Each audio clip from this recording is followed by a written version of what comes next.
The siren echoed before the street even woke up. Marcus Johnson was already halfway down the steps with his daughter in his arms, her inhaler clutched in his fist, his keys jangling uselessly because the silver SUV sat there again, fat and smug across the mouth of his driveway like a gate that didn't belong to him. Zora wheezed, a thin, high sound that made the world tilt. "Daddy, it's tight," she whispered, small fingers pressed to her chest. He kissed her damp forehead and forced calm into his voice. "I got you, baby. We're going." He hit the fob again. The car chirped from behind the blockade. He could see it, his sedan, 20 feet away, trapped by someone else's choice. The paramedic leaned out from the ambulance creeping down Oak Lantern Drive. "Whose SUV is that?" Marcus didn't answer. He couldn't. His jaw worked like it was grinding stone. Every conversation he tried, every email, every whole message thread where he'd stayed polite while Karen Williams smiled right past him, every bit of it rose in him like heat. "We can go around," the paramedic said, scanning the narrow space between the hedges and the curb. "But it's tight." "Not with that truck," the driver shouted. "We'll scrape." Zora's breath rattled. "It's tight, Daddy." Marcus lifted his head, and the decision came in clean and cold. He turned to his front door camera because he'd learned to witness his life. Then he pulled out his phone and called the tow company whose number he knew by heart now. His voice was steady. "Yeah, it's 1142 Oak Lantern. Same SUV. It's blocking my driveway.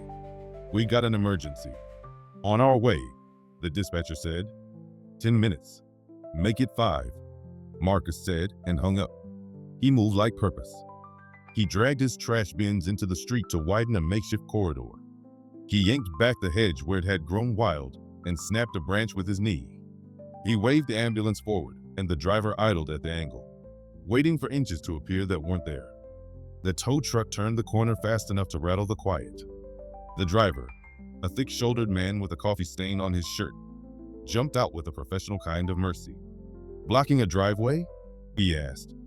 "For months," Marcus said. "Today there's a kid." The driver didn't ask for proof. He saw the child, saw the camera light on the porch, saw the lines on the father's face that come when you've been reasonable too long. He backed the truck in with the grace of a dancer, dropped the bed, and hooked the SUV in one practice sweep. The steel cable sang. "You authorized, sir?" he asked, glancing up. "I'm the homeowner," Marcus said, and that word tasted like something he'd had to buy twice. "Hook it." The SUV came up slow, like even its weight refused to accept consequence. At the first inch off the asphalt, a front door 2 houses down flew open. Karen's voice sliced across the morning. "What do you think you're doing?" Marcus didn't look at her. He looked at his daughter, nodding with a smile like this was all a normal Saturday drill. "You're okay, Zoe. Count with me."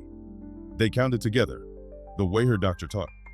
4 in, hold, 4 out, while the tow truck finished the lift and the ambulance found the narrow angle it needed at last. The paramedic took Zora, gentle but fast. "You ride with us," she told Marcus. He locked eyes with the tow driver. "Take it," he said. "You can't," Karen shouted, stomping toward them in house slippers and a robe that tried to look expensive. "You can't tow my car. This is harassment. I'm the whole president." The tow driver didn't flinch. "Ma'am, you're illegally blocking a private driveway." "I was just stopping for a minute," she snapped. "He's overreacting as usual."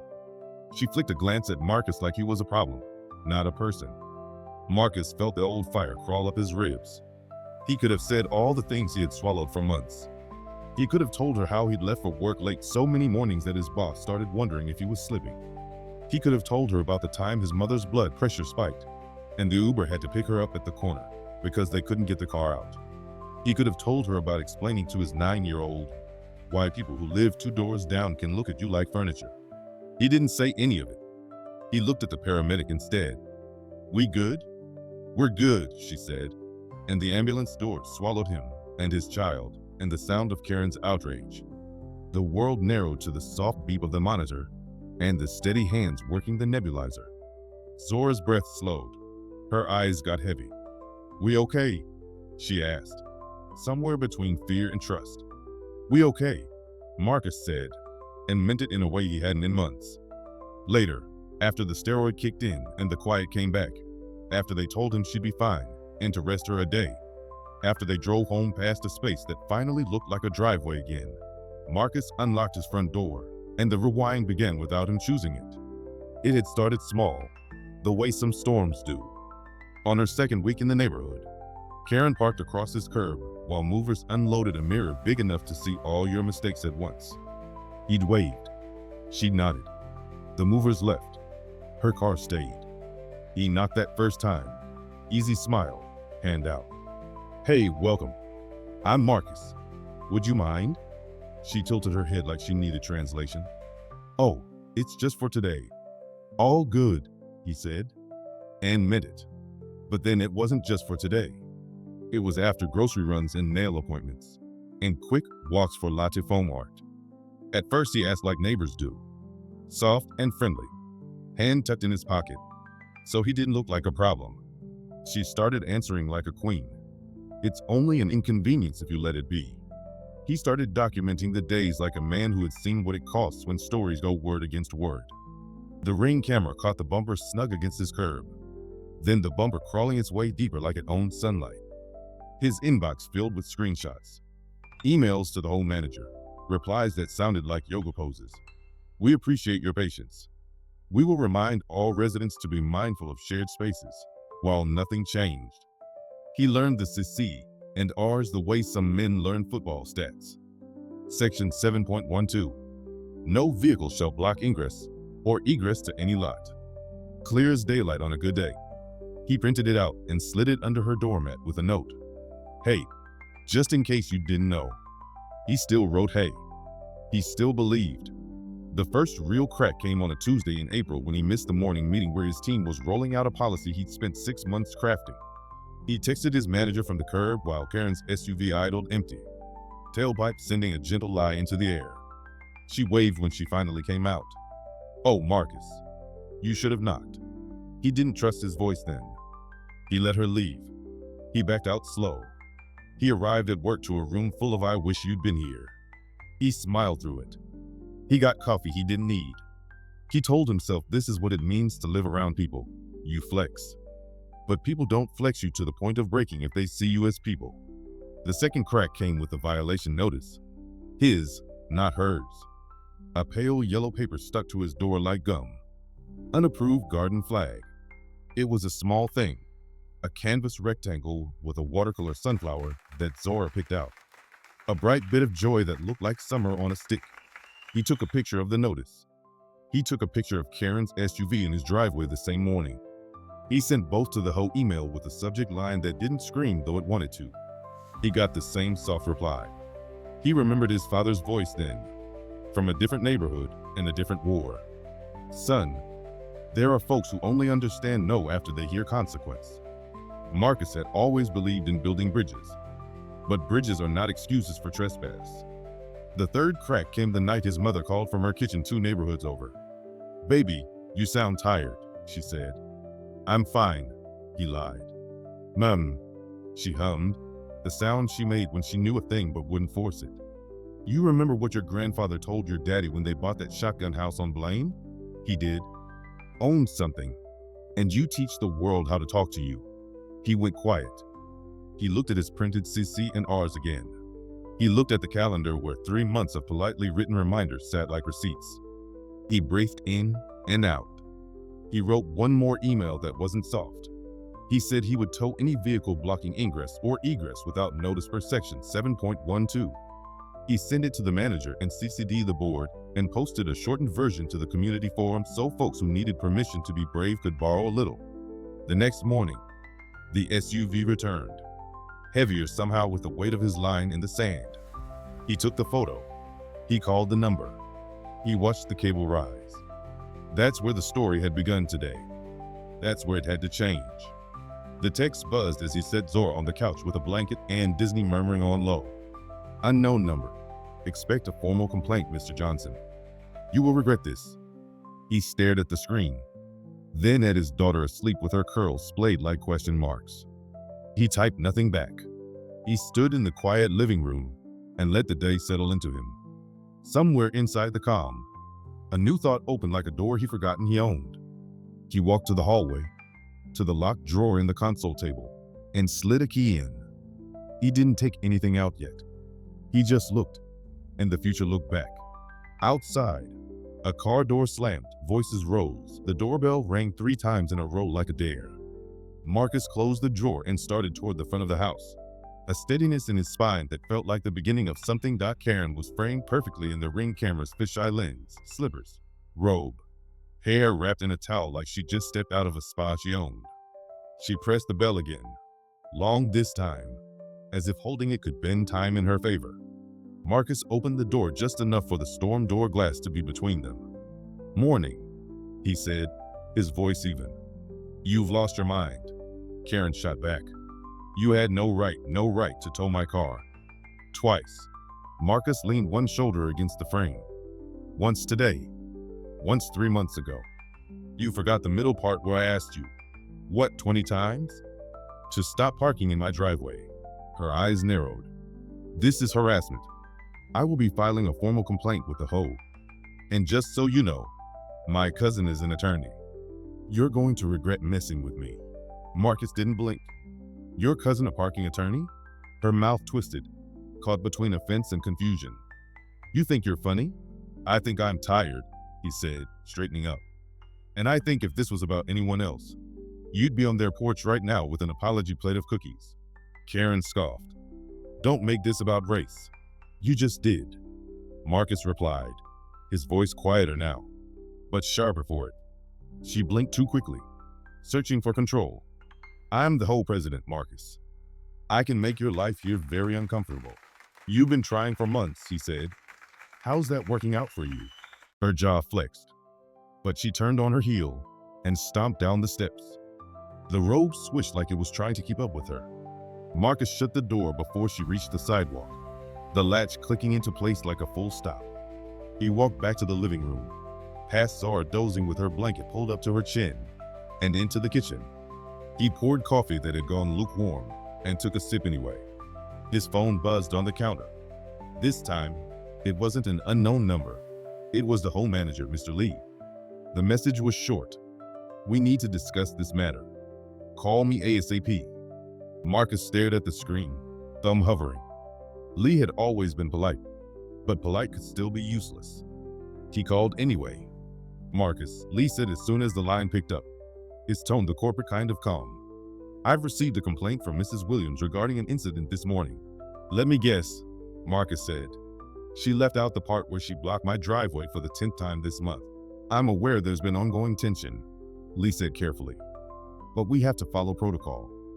We can't have residents towing each other's vehicles without due process." Marcus set the mug down harder than he meant to. "Due process? I've got 3 months of emails to you documenting every single time this has happened.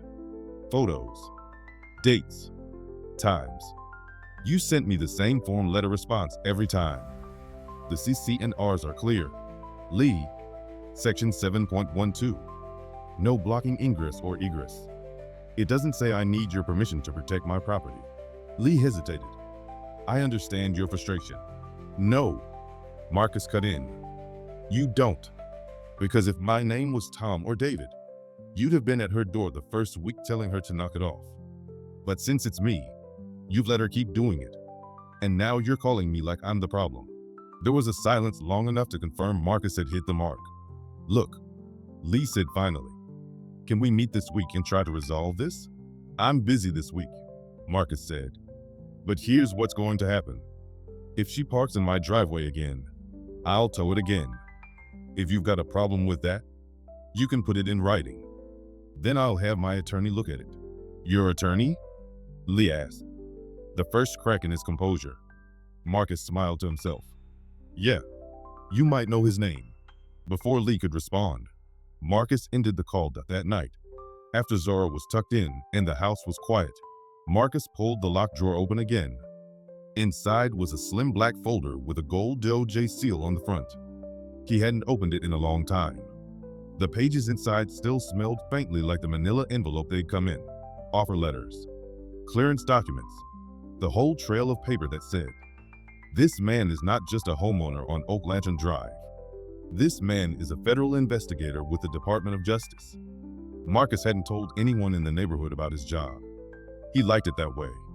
The less people knew, the less they tried to twist it.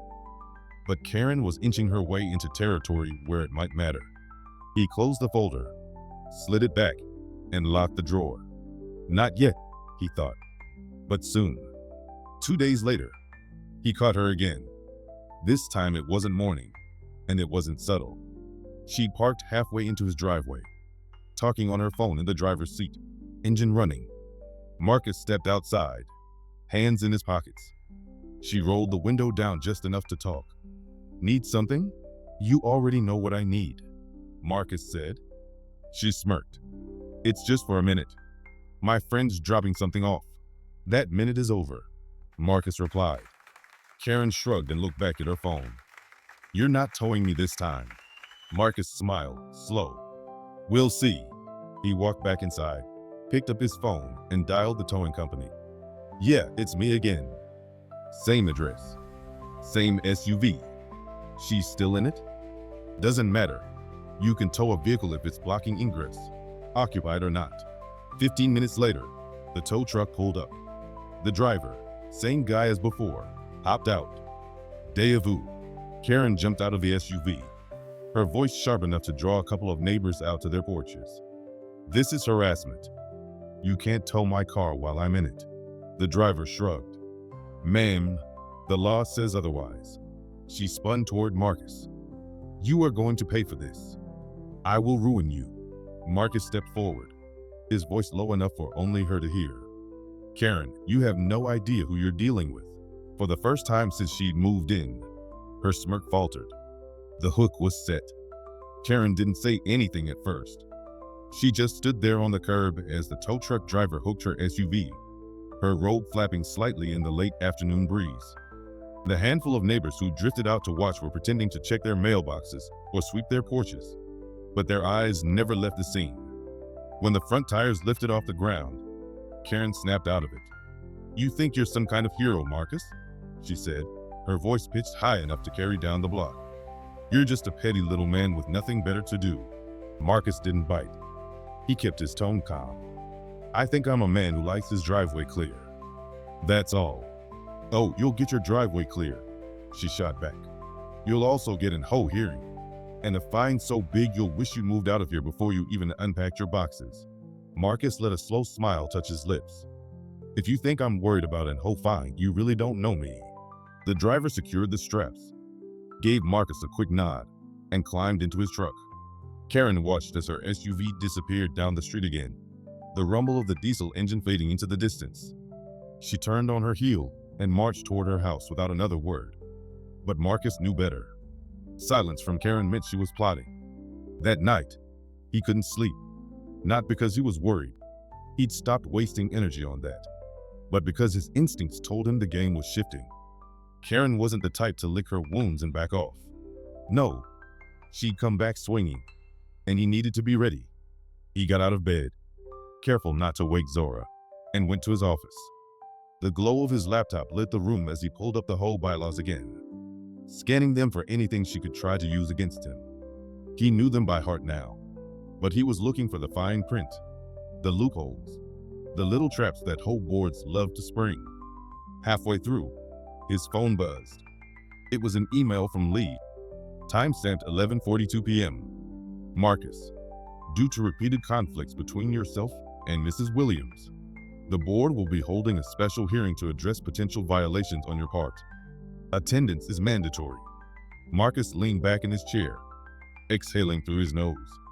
It was exactly what he'd expected. A stage, set by Karen, with a HOA as her audience. Fine. He'd play along. The next morning, Marcus dropped Zora at school and decided to take the long way home. He passed by Karen's house, noting the empty driveway. Her SUV was still impounded, which meant she was probably in a foul mood. Back at his place, he found an envelope taped to his front door. No name, just blocky letters on the front. Be careful. Inside was a single printed photo, his daughter playing in their front yard last weekend. The image had been taken from the street, zoomed in just enough to be unsettling.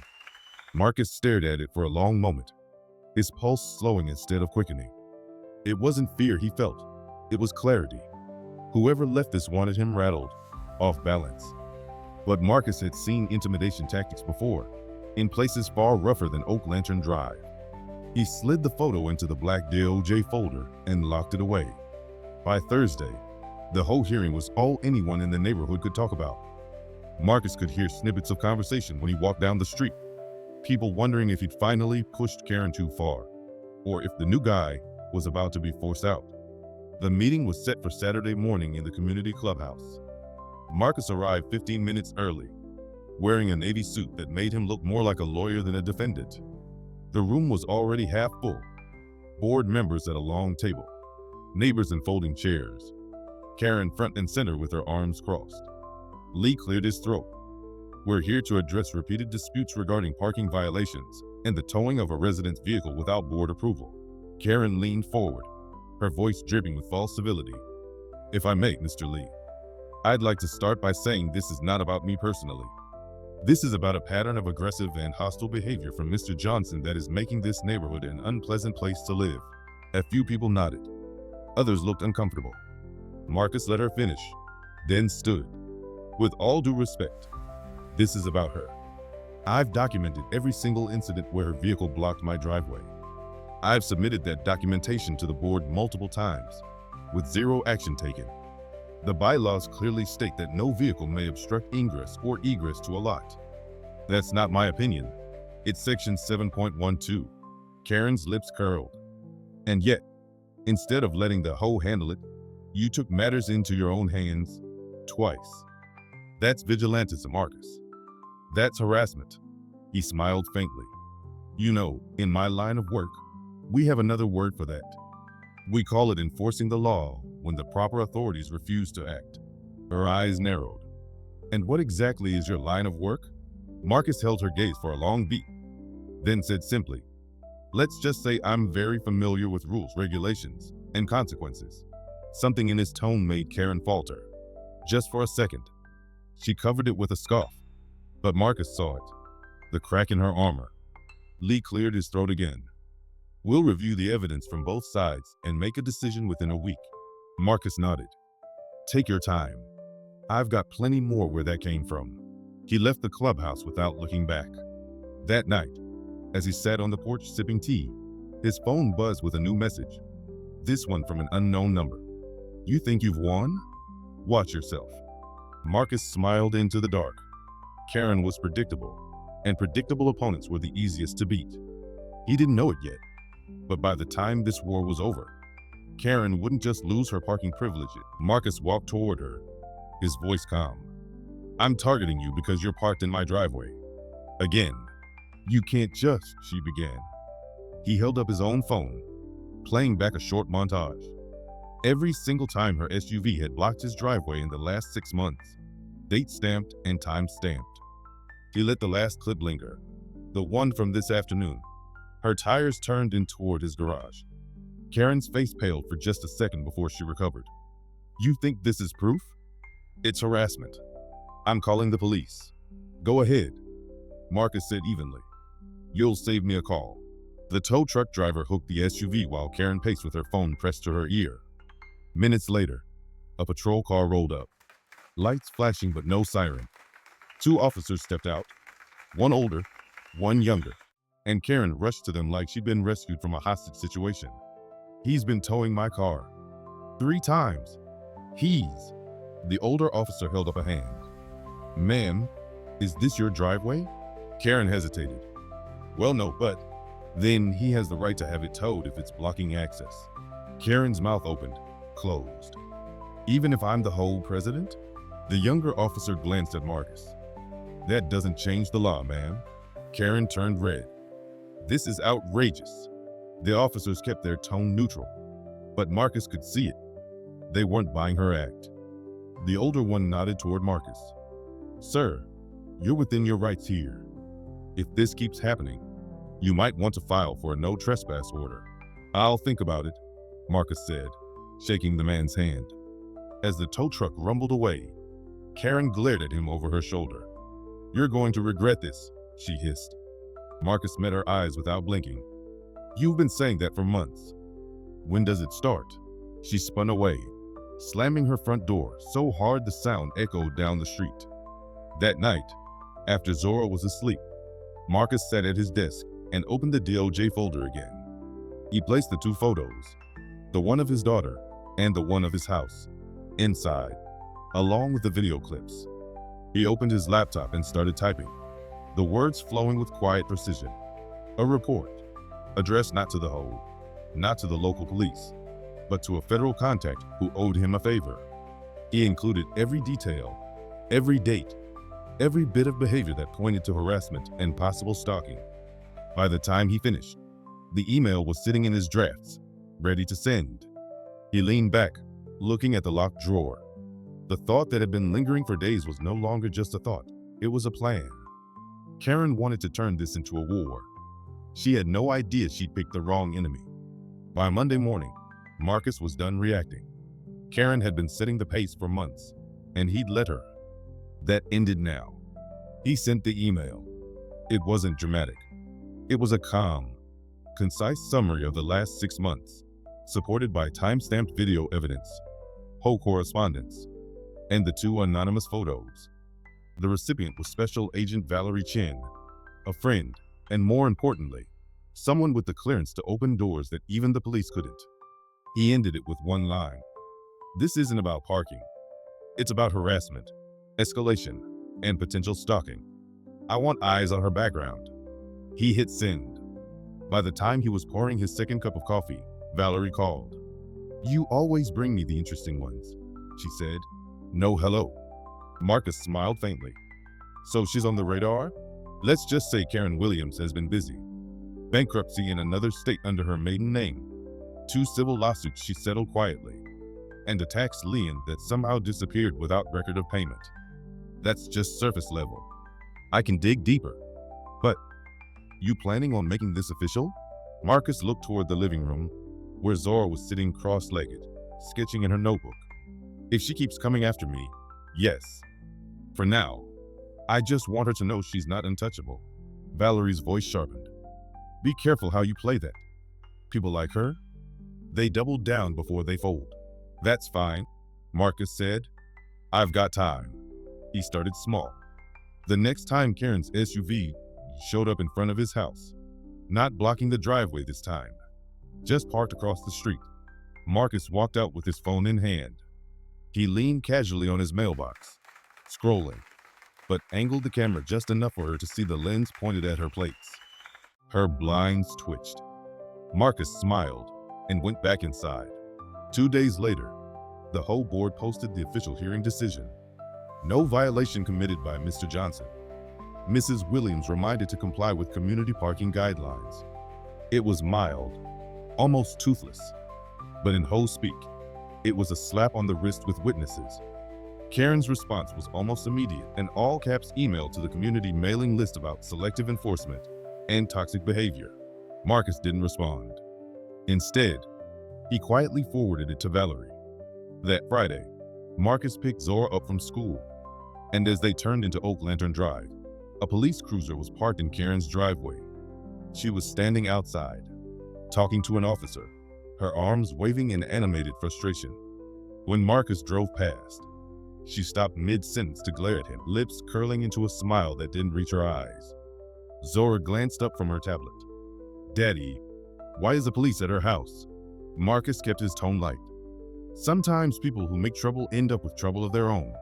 That night, Valerie called again. "She's been on the phone with 3 different banks in the last week," she said. "2 of those accounts are flagged for suspicious activity. If I were you, I'd be ready for her to make a move that's bigger than parking." Marcus swirled the tea in his mug. "Good. Let her." The move came the following Tuesday.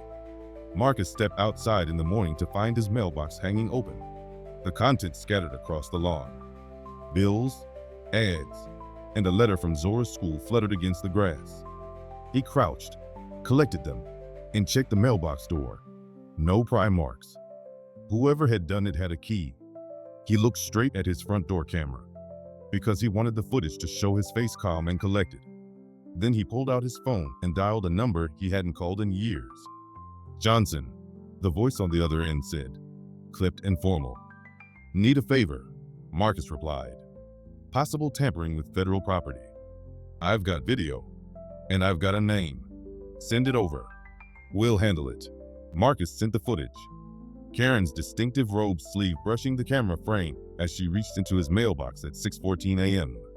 By Thursday morning, a plain sedan with government plates was parked across from her house. A man in a windbreaker with U.S. Postal Inspection Service in yellow letters knocked on her door. Marcus didn't hear the conversation, but he didn't need to.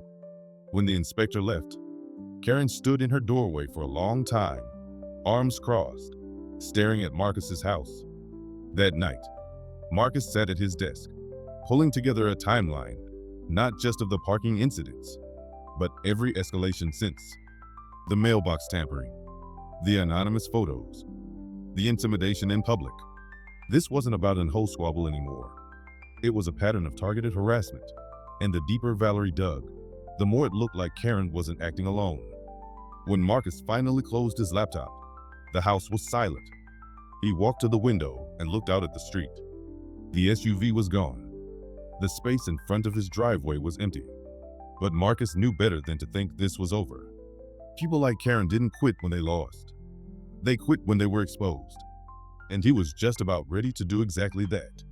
Saturday morning arrived with a brittle kind of quiet. The air felt like it was holding its breath.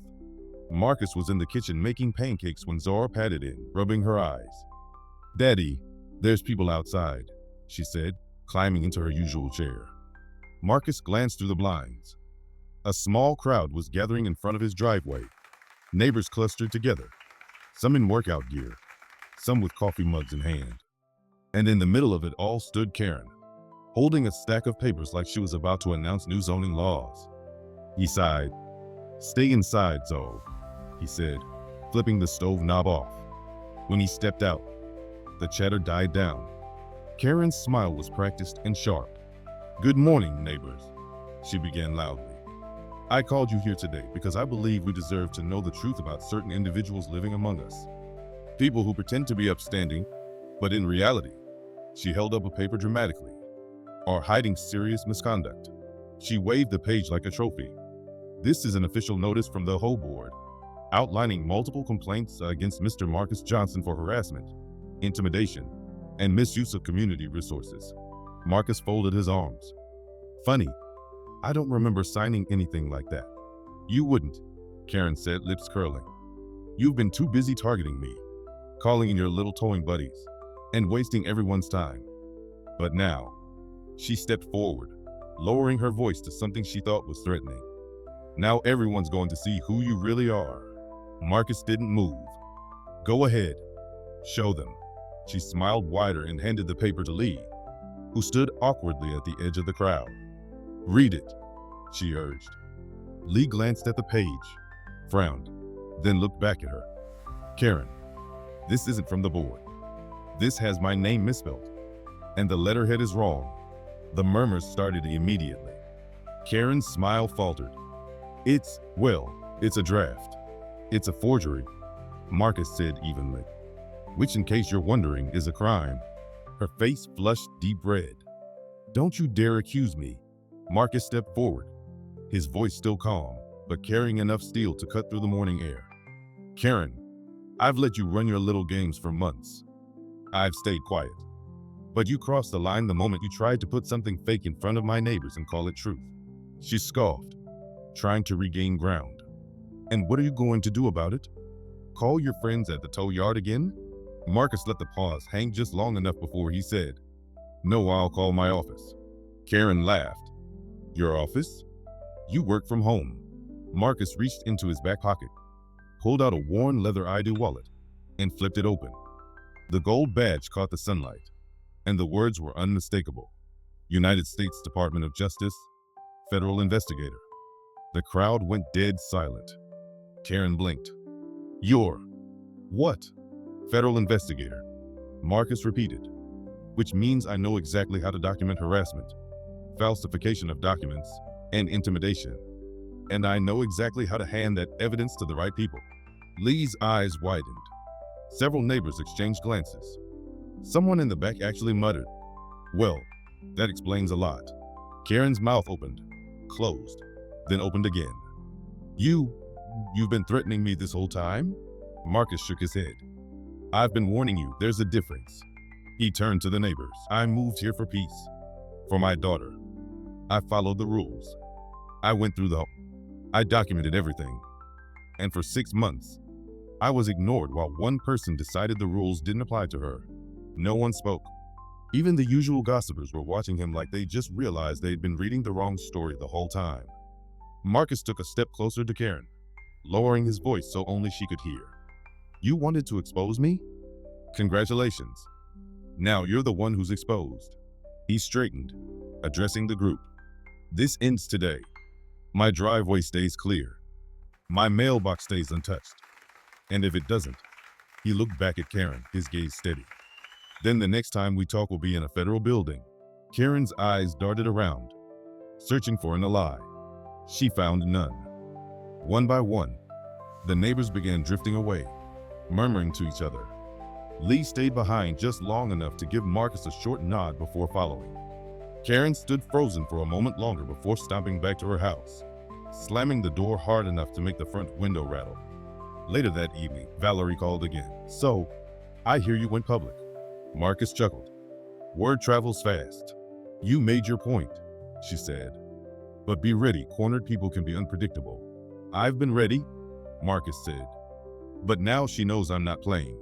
As he hung up, Zora wandered into the room with her sketchbook. "Daddy," she said softly, "is the mean lady gone?" He pulled her into a hug. "She's still here, baby, but she won't be bothering us anymore." And for the first time in months, Marcus believed it. By Monday morning, the neighborhood was humming with the aftershocks of Saturday's showdown. Oak Lantern Drive wasn't a big place. Word traveled fast. But this was wildfire. Marcus could feel it in the way people looked at him now.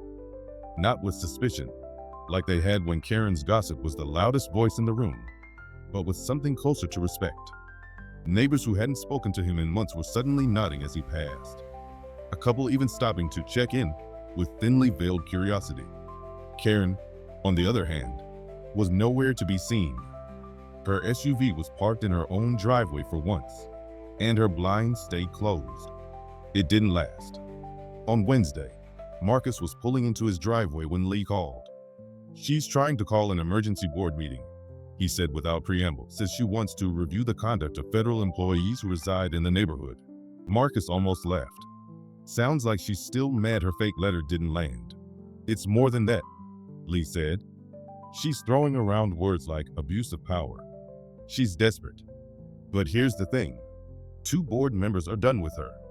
They're ready to vote her out if she pushes too far." Marcus parked, leaning back in the driver's seat. Let her push. Push she did. That night, Karen sent out another all-neighborhood email. It was a rambling, half-coherent manifesto about the dangers of living under surveillance and federal overreach into private communities, sprinkled with thinly veiled jabs at Marcus. Marcus didn't respond. Instead, he forwarded it to Valerie with the subject line, "Adding this to the file." Her reply was quick. "She's digging her own grave. Let her keep going." The next few days were almost peaceful. Marcus spent them focusing on Zora, helping her with a school art project and taking her for ice cream after dinner. But just as he was starting to believe Karen might finally burn herself out, the phone rang. It was the older police officer from the tow incident. "Mr. Johnson, we got a call about you today," he said. "Anonymous complaint claiming you've been harassing a female neighbor, following her, taking photos of her house." Marcus's jaw tightened. "You already know that's not true." "I do," the officer said, "but we still have to file the complaint. I thought you should hear it from me before you get a visit." Marcus thanked him and hung up. It wasn't fear he felt, it was confirmation. Karen was still trying to play offense. He didn't waste time. That evening, he sat down at his desk and began compiling a packet. Every whole email, every parking photo, every snippet of video footage. Copies of the anonymous photos left on his property. The forged whole notice Karen had tried to pass off in front of the neighbors. When the packet was complete, he printed 2 copies, one for the local police, one for Valerie. By Friday morning, both had them in hand. That afternoon, a marked patrol car and an unmarked government sedan pulled up in front of Karen's house. Marcus watched from his porch as 2 officers and a man in a suit knocked on her door. She answered reluctantly, arms folded, chin high. The conversation lasted nearly 20 minutes. It was calm at first, then less so. Marcus saw her gesturing wildly, her voice carrying just enough for him to catch the words retaliation and lies. The man in the suit handed her a folder. She looked at it, blinked, then shoved it back at him. He didn't take it. Finally, the group dispersed, the patrol car leaving first, the government sedan following slowly. Karen remained in her doorway for a long time, staring at nothing. That evening, Lee stopped by. She's been suspended as HOA president pending investigation, he said, almost grinning. Board voted 4-1. Guess who the one was? Marcus smiled faintly. I'll take a wild guess. She's furious, Lee continued. But without the title, she's got no leverage. And honestly, I think she's more worried about whatever those guys from the government handed her today. Marcus didn't answer. He didn't need to. The next day, Marcus took Zora to the park. As they walked back to the car, a couple from down the street approached. Hey, the man said. Just wanted to say, sorry for not speaking up sooner. We knew she was targeting you, but it's all right, Marcus said, sparing them the awkwardness. You spoke up now. As they walked away, Zora looked up at him. You're like the sheriff, she said with a grin. Marcus chuckled. Something like that. That night, as he sat on the porch with a cup of tea, Valerie called again. She's in deeper than I thought, Valerie said without preamble. Those financial irregularities? They're tied to HOA funds. If it checks out, that's federal fraud. You might get your justice sooner than you think. Marcus took a slow sip. I'm patient. For the first time in months, he believed the war was tilting entirely in his favor. Karen's silence wasn't just a break between attacks anymore. It was the sound of someone trying not to drown. And Marcus had no intention of throwing her a lifeline. The first sign that things had shifted came on a Thursday morning, a week after Karen's suspension. Marcus stepped outside to water the plants, and the street was quiet. Not the tense, brittle quiet that had hung over Oak Lantern Drive for months, but an easy, lived-in kind. No SUV angled across his driveway. No blinds twitching across the street. It almost felt normal. Zora wandered out in her pajamas, rubbing sleep from her eyes. Daddy, can we walk to school today? Marcus smiled. Yeah, we can do that. They strolled down the block together. And for the first, I think I'm lucky enough to know when to stop digging a hole, Marcus said evenly. You didn't. For a moment, he thought she might fire back with one last barb. But instead, she turned away, muttering something he couldn't hear, and stalked toward the truck. Marcus walked back to his house without looking over his shoulder. That night, Zora was curled up on the couch, coloring while a cartoon played softly. She looked up as Marcus sat beside her. Is she gone? She asked. Almost, he said. She's moving out. Zora smiled faintly. Good. I don't like it when you're mad. Marcus pulled her close. Me either, baby. That's why we make sure people can't push us around. Not me. Not you. She leaned her head against his shoulder. You're like a superhero. He chuckled. Nah. Just a dad who knows the rules. The next morning, Marcus stepped outside with his coffee. The street was quiet again. But this time, it felt permanent. No SUV. No staged confrontations. No fear that something would be waiting on his porch or in his mailbox. Peace. And as he sipped from his mug, Marcus thought about all the months he'd spent reacting, defending his space, his time, his dignity. Now, he realized he wasn't defending anymore. He was just living. Karen's moving truck was gone by Monday morning. Her house sat dark, curtains drawn. The for sale signs staked neatly in the front yard. For the first time in months, Marcus didn't have to glance toward her driveway every time he pulled out of his own. But the quiet wasn't just relief, it was opportunity. For 6 months, the neighborhood had been divided. People who enabled Karen's power games, people who feared them, and a silent majority who hated the drama but stayed on the sidelines. Now, with her gone, there was a vacuum, and Marcus knew from experience. Leave a vacuum unfilled, and the wrong kind of person will always step into it.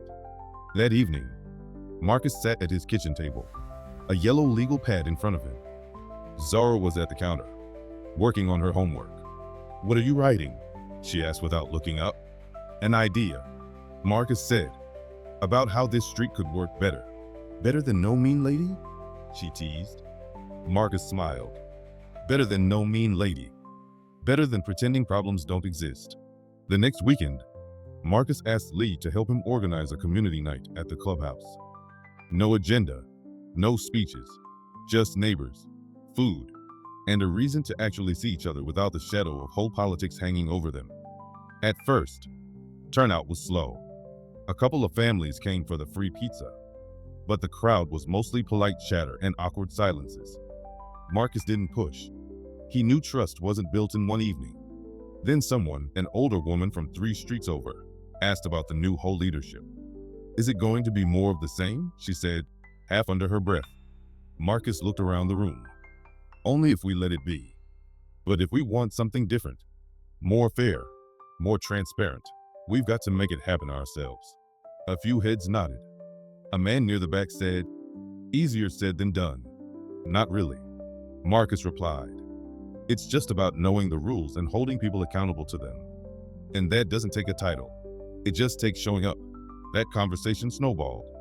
Within a week, Marcus and Lee had put together a small neighborhood action group, 6 people who wanted to review HOA decisions, propose fairer rules, and make sure no one person ever got as much unchecked power as Karen had. They weren't trying to overthrow the system. They were trying to rebuild it from the inside. And Marcus, without quite meaning to, had become the person everyone looked to for direction. One night, after Zora was asleep, Marcus sat on the porch, scrolling through his phone. Valerie had sent him a short text earlier. "Charges filed. She's looking at federal counts." He should have felt triumphant, but what he felt instead was closure. Not for Karen. She'd made her own bed, but for the months of tension that had wrapped around his home like barbed wire. And maybe, he thought, this was what empowerment really looked like, not winning against someone, but building something better in the space they left behind. By spring, the neighborhood had changed in small but noticeable ways. The action group pushed for more open board meetings. Petty citations dropped. Instead of HOA notices taped to doors, people actually talked to each other when there was a problem. Marcus didn't run for HOA president. He didn't want the title, but everyone knew he was the quiet anchor behind the change. One afternoon, a man from down the street stopped him while he was checking the mail. "I'll be honest," the man said. "When you first moved in, I wasn't sure about you. Not because of anything you did, just this place has a way of making you listen to the wrong voices." "I'm glad I was wrong," Marcus nodded. "I'm glad you figured it out." That night, as Marcus was tucking Zora in, she asked, "Daddy, do you like it here now?" He thought about it. About the quiet mornings, the absence of drama, the way neighbors now wave without hesitation. About the fact that Zora could play outside without him worrying about what was brewing across the street. "Yeah," he said finally. "I do." "Good," she said, yawning. "Because I do too." Marcus sat on the porch a while after she fell asleep. The air was warm, the streetlights casting soft halos on the pavement. He realized, with a kind of quiet satisfaction, that this wasn't just about his driveway anymore. It was about making sure no one else had to fight the same fight he did. And that was a fight he was happy to keep showing up for. The letter came on a Thursday afternoon, slid neatly into Marcus's mailbox between a stack of junk flyers and Zora's latest school newsletter. The return address was the U.S. Attorney's Office. He opened it slowly, scanning the formal language until his eyes settled on the key line. United States versus Karen Williams. Guilty plea entered to 1 count of wire fraud. 1 count of mail fraud. Sentencing scheduled. Marcus let out a long breath, folding the letter back into its envelope. It wasn't joy he felt, just finality. The months of parking disputes, forged documents, and petty harassment had ended not with another tow truck rumbling away, but with her name on federal court papers. Justice had a way of moving slow, but when it landed hard. That evening, he made spaghetti for dinner, Zora's favorite. She was halfway through twirling noodles on her fork when she asked, "Did the mean lady go to jail?" Marcus smiled faintly. "She's going to court first, but she won't be bothering anyone here again." Zora nodded, satisfied, and went back to her dinner. The neighborhood had moved on. The for sale sign in front of Karen's old house now carried a bright red sold banner. The new owners, a young couple with a toddler, had already introduced themselves and dropped off a plate of cookies. On Sunday mornings, people lingered outside longer after walking their dogs, swapping stories, offering help with projects. The air felt lighter, like the street had exhaled for the first time in years. Marcus still got the occasional knowing nod or quiet thanks from neighbors who remembered exactly how things had gone down. But he never bragged, never retold the story for effect. He didn't need to. One evening, Marcus sat on his porch as the sun slid low, painting the houses in gold.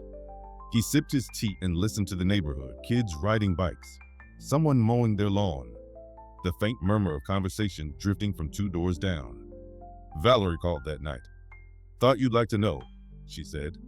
"Sentencing's in 60 days. She's looking at real time. No slap on the wrist." Marcus nodded, even though she couldn't see it. "I appreciate it. And Valerie, thanks for having my back. Always," she said.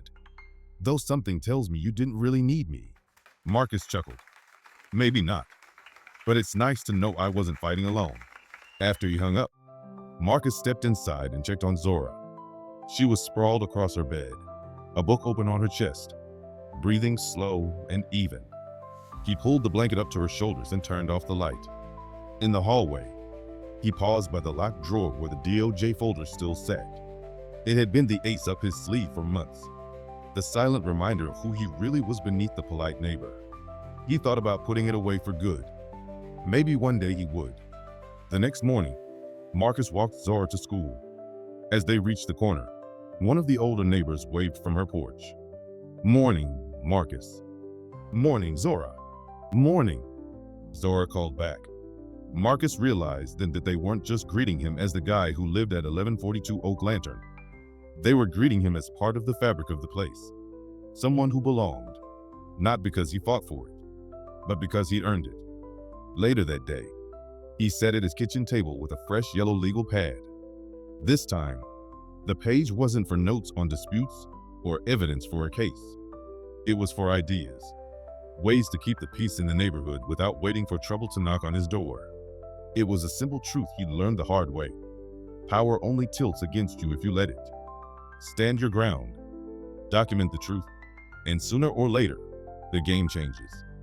That night, as Marcus and Zora watched the sky fade from pink to deep blue, she leaned against him and said, "You know what, Daddy?" "What's that?" "I think our house is happy now." Marcus smiled, looking out at the quiet street. "Yeah, baby, I think it is." And for the first time since the day Karen's SUV first blocked his driveway, Marcus felt like the chapter was truly closed. Not just for him, for the whole street. Now, Oak Lantern Drive wasn't just a place to live. It was home.